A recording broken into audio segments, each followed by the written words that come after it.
مگر جو خاص مقبولیت کی گھڑیاں ہیں وہ عین افطار کے بعد ہیں. افطار میں لگ جاتے ہیں ہم, کھجور کھا لی, پانی پی لیا, دوبارہ ہاتھ اٹھائیں, دوبارہ مانگے. یہ وقت ہے مانگنے کا, یہ قبولیت کی گھڑیاں ہیں. اللہ کرے کہ ہم ان لمحات کو پراپر انداز میں, صحیح انداز میں گزارنے میں کامیاب ہو جائیں. کیا خوبصورت اشعار لکھے گئے کہ واہ کیا بات ہے ماہ رمضان کی, واہ کیا بات ماہ رمضان کی, واہ کیا ماہ رمضان کی, آیا رمضان آ گیا رمضان, واہ کیا بات ماہ رمضان کی, جان رمضان پر میری قربان, واہ کیا بات ماہ رمضان کی, فضل رب سے تیرا گیا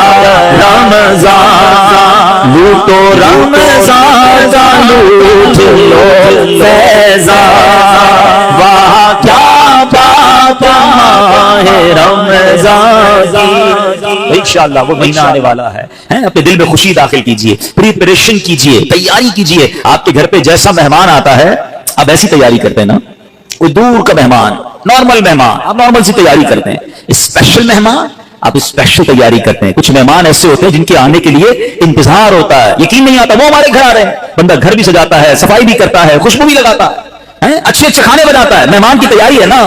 تو رمضان یہ رب کی طرف سے ہمارے لیے مہمان آ رہا ہے, ہماری بخشش کروانے آ رہا ہے.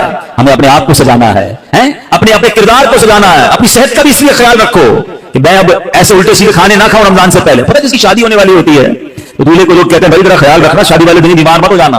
ایک ہفتہ پہلے سے احتیاط کرواتے ہیں, زیادہ سفر نہیں کرواتے, زیادہ تھکن والا کام نہیں کرواتے. تو کیا ہی اچھا ہو کہ ماہ رمضان سے پہلے ہم اپنی صحت کا خیال رکھیں, تھوڑا سا ریسٹ کریں. مجھے روزے رکھنے ہیں, مجھے انشاءاللہ تراویحیں پڑھنی ہیں, اپنے کام کاج کو موڈیفائی کریں. آپ بہت بزی رہتے ہیں کاروبار میں, نوکری میں, تو کوشش کریں کہ ایسی ترتیب بنائے کہ میرا کچھ کام کم ہو جائے تاکہ میں روزے رکھ سکوں, میں عبادت کر سکوں. ساری زندگی پڑی ہے کام کرنے کے لیے. لیکن عجیب بات پتہ کیا ہے, اس وقت دو قسم کی تیاریاں ہو رہی ہیں. ہوں گے کچھ نیک لوگ جو انشاءاللہ عبادت کی تیاریاں, تلاوت کی تیاریاں, خوب روزے تراویح اور اس کے بارے میں سوچ رہے ہوں گے. مگر کچھ لوگ وہ ہیں جو اس وقت اسٹاک جمع کر رہے ہوں گے, کاروبار کیسے چمکانا ہے, کون سی آئٹم کا ریٹ بڑھ جائے گا. وہ کاروباری لوگ پیسے کمانے کی تیاری کر رہے ہوں گے. کچھ گھر والے وہ ہوں گے جو یہ سوچ رہے ہوں گے رمضان میں پکانا کیا ہے, کھانا کیا ہے, کون سی آئٹم لینی ہے.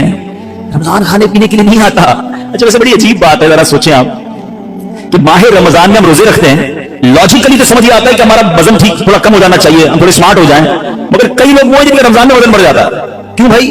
اس لیے کہ سحری میں زیادہ کھاتے ہیں, پورا دن روزہ رکھنا ہے. رات زیادہ اس لیے کھاتے ہیں کہ پورا دن روزہ رکھا تھا, پھر 2 بار اور کھاتے ہیں کہ کل پھر روزہ رکھنا ہے. تو عام دنوں میں 2 بار کھاتے ہیں, رمضان میں 4-5 بار کھاتے ہیں. اور وہ کھاتے میں نہیں کھانا چاہیے. پورا سال جو چیز نہیں کھاتے رمضان میں کھاتے ہیں, پھر موٹے ہو جاتے ہیں, طبیعت خراب ہو جاتی ہے, گلے خراب ہو جاتے ہیں.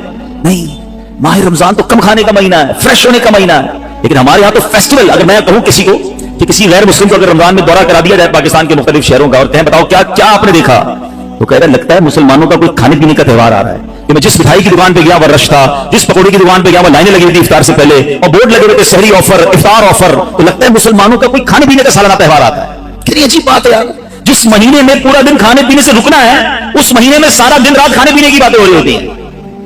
مجھے بتائیں نا, ہم اب دوست آپس میں ملتے ہیں کیا بات کرتے ہیں, یار سنا بات سحری کہاں کرنی ہے, اچھا بھائی افطار کہاں کرنا ہے, رات کدھر چلنا ہے کھانے کے لیے. ارے بھائی یہ بات کون کرے گا, تراویح کدھر پڑھنی ہے, آج تلاوت کدھر کرنی ہے, تہجد کہاں پڑھنی ہے, ان میں دین کی محفل کدھر سجی ہوئی ہے, ذکر و اذکار میں آج بیٹھ کے کدھر کرنا ہے, آج مل کے اللہ کی بارگاہ میں گر گڑا کر دعائیں کہاں کرنی ہے. یہ گفتگو کیوں نہیں ہوتی؟ ماہ رمضان تو نیکیوں کا اجر بڑھا دیا گیا, مگر دماغ میں ایک ہی بات گھوم رہی ہوتی ہے, یا دوسری آج کل کھیل کود شروع ہو گیا رمضان میں. ایسا نہ کریں. ماہ رمضان کے کیسے کیسے فضائل ہیں ذرا سنیے گا. معراج شریف کی روایات میں ہے, معراج کے دولہا مکی مدنی مصطفیٰ صلی اللہ تعالی علیہ وسلم نے سدرۃ المنتہا کے قریب ایک فرشتہ دیکھا. آپ فرماتے لم ار مثلہ, لم ارى مثلہ, یعنی ایسا نرالا فرشتہ میں نے کبھی نہیں دیکھا. نبی پاک فرما رہے ہیں. تو آپ فرماتے ہیں کہ میں نے ایسا نرالا فرشتہ کبھی نہیں دیکھا تھا. جب تسبیح کرتا تھا تو اس کی ایسی خوبصورت آواز تھی کہ اس آواز سے عرش بھی جھوم اٹھتا تھا. میں نے جبریل سے پوچھا ایو خلقی ھذا, اے جبریل یہ کون سی مخلوق ہے؟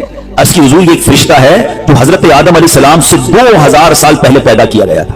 میں نے پوچھا اس سے پہلے یہ کہا تھا؟ عرض کیا اللہ پاک نے عرش کے نیچے جنت میں ایک جگہ بنائی ہے, یہ وہی ہوتا ہے. حضور آج آپ کے دیدار کے لیے حاضر ہوا ہے.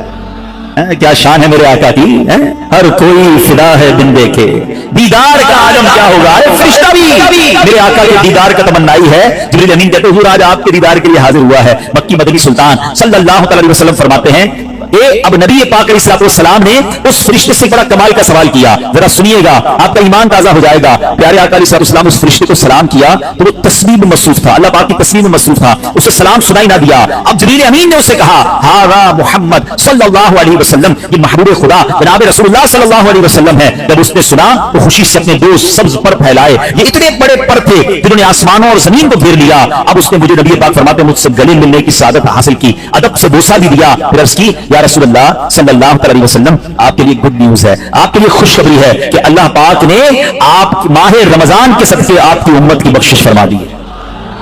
اس فرشتے نے نبی پاک کو خوشخبری عرض کی کہ حضور آپ کی امت کو اللہ نے ماہ رمضان کے صدقے بخش دیا ہے۔ سبحان اللہ۔ نبی ہاشمی صلی اللہ علیہ وسلم مزید فرماتے ہیں اس فرشتے کے سامنے دو صندوق رکھے ہوئے تھے جن پر ہزاروں تالے لگائے ہوئے تھے۔ میں نے پوچھا ان صندوقوں میں کیا ہے؟ اس فرشتے نے عرض کی ان صندوقوں میں آپ کی امت کے روزہ داروں کے لیے جہنم سے آزادی کے پروانے ہیں۔ آئے ہائے، ہماری آمد ہماری مغفرت کا انتظام پہلے ہی رب نے فرما دیا ہے۔ کاش ہم ماہ رمضان کے قدردار بن جائیں۔ اے گناہ گاروں تمہاری سمجھو بات بن آئی ہے، عاصیوں کی مغفرت کا لے کر آیا ہے پیام۔